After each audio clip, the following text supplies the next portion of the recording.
Okay, so we've got a video where we're going to be talking a lot about foam rolling, obviously. So we're starting here on the hip. This foam roller is our primary one. This foam roller and this foam roller, they are the ones that we brought in because it was too tender. So we do not want pain. So remember the 3 M's, moderate sensation of uncomfortableness, which does not mean pain. So we've got this was our initial spot. We were working on the IT band and we were foam rolling straight down the side. Notice that the hips are perpendicular to the floor. We brought in these to make it manageable, so you can manage to relax. We brought these in so you can move back and forth easier, less effort.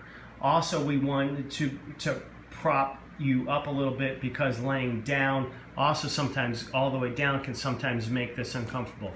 These are 4-inch rollers, that's the 3-inch roller. And if you have all threes, you could use 3-inch rollers. That would bring everything lower to the floor, make it more manageable.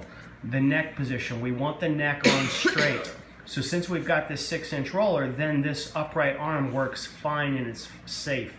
But if you were down lower and you had your hand up, you would be jacking your neck up at a high angle. In which case, we would have you go ahead and tuck your arm like this, flat, kind of pick it up. Yep, so you would be laying on the floor like that, something to keep your neck straight. Okay, so now when we initially get started, we might have to have the legs we're going to be talking about the order of what's the easiest to more difficult, puts more weight, more stress onto the tissue, and that was also eventually more productive, putting more weight and movements into the wherever you're foam rolling. So right here we have legs unstacked. Right? Initially, the body likes to throw the foot back there because the body literally senses that it's easier to roll backwards than roll forward onto the front of the hip where the hip flexor is at the front of your IT band. So this is a natural starting position. And if you already have moderate sensation of uncomfortableness, good, you're fine. You breathe and relax deeply and to get to the point where you can then bring that foot forward, please. So then that automatically brings the hips forward, it puts a little bit more weight into the situation, and you're starting to get to the front of the IT band, or maybe you're just now finally laying on your IT band to where your hips are very perpendicular to the floor. Now let's say we've been here and this tissue is relaxed and we're ready for the next thing. Go ahead and stack legs. Stacking legs puts more weight into the situation. You still only want a moderate sensation of uncomfortableness. You're not looking for pain. You need to be able to manage to relax. We have the hand out in front of us to help support you, especially when we start doing the next thing. We might start leaning forward a little bit to come to the front of the IT band, right?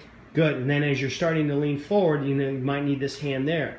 We have this other aspect of, we're gonna take that, as we're leaning forward, take that top leg and slightly scoot it backwards. Still stacked on top of the other leg, leave it completely stacked, but now we're just kind of scooting the leg back as the hips are rocking forward to come to the front leading edge of that IT band. You're also coming more onto that outer quad, which is its own little problem child.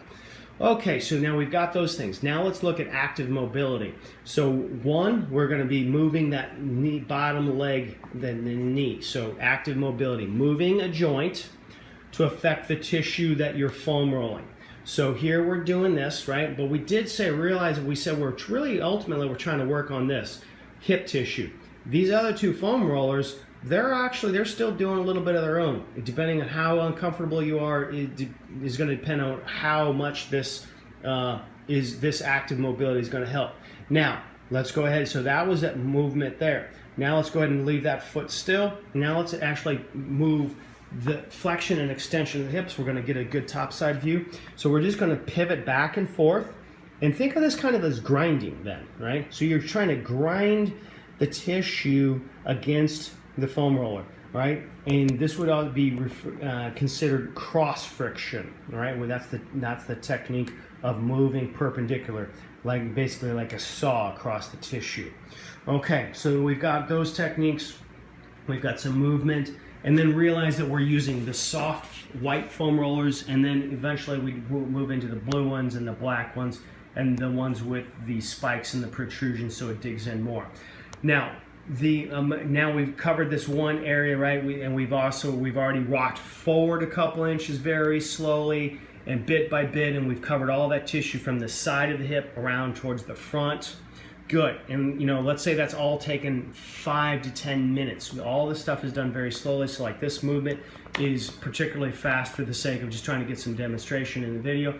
Now let's show us how much you move up when you move on a foam roller, when you go to move to a new area.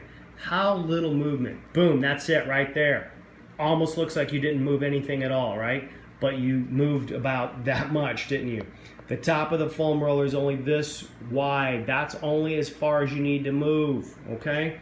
Good. Now notice that we've got 4s and then a 3-inch roller. So that makes a nice progressive incline of support. So when you have a painful spot, we bring in more foam rollers to make it manageable. If you can deal with one and you're not in pain, then you only need one foam roller, right? And the different heights can help give you a progressive incline of support, right? And all that is only for the sake of making sure you only have a manageable, moderate sensation of uncomfortableness, and that you can manage to relax and breathe.